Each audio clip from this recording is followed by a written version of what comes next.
இது கர்த்தர் உண்டு பண்ணின நாள், இதிலே கலிகூர்ந்து மகிழ கடவோம்.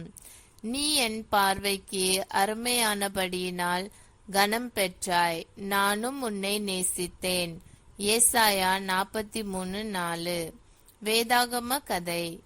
இஸ்ரவேலின் அடுத்த ராஜாவை அபிஷேகம் செய்ய சாமுவேல் அனுப்பப்பட்ட போது அவர் ஈசாயின் மூத்த மகன்களை பார்த்து அவர்களில் ஒருவனாக இருக்க வேண்டும் என்று நினைத்தார்.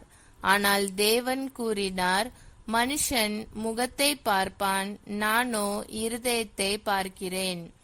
இளையவனும் அதிகம் எதிர்பார்க்கப்படாதவனுமான தாவீதை தேவன் தெரிந்தெடுத்தார். ஏனென்றால் தேவன் தாவீதின் இதயத்தில் ஒரு சிறப்பை கண்டார். இது நமக்கு நினைவுபூட்டுகிறது, மற்றவர்கள் நம்மை புறக்கணித்தாலும் தேவன் நம்மை சேர்த்து கொள்ளுகிறார். ஜெபம்.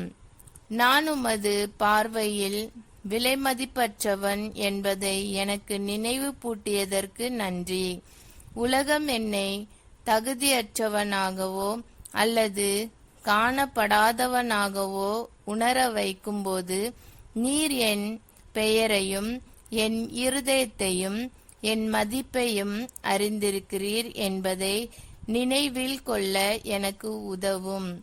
தாவீதை போலவே உம்மை தேடும் இதயத்துடன் வாழ எனக்கு உதவி செய்யும்.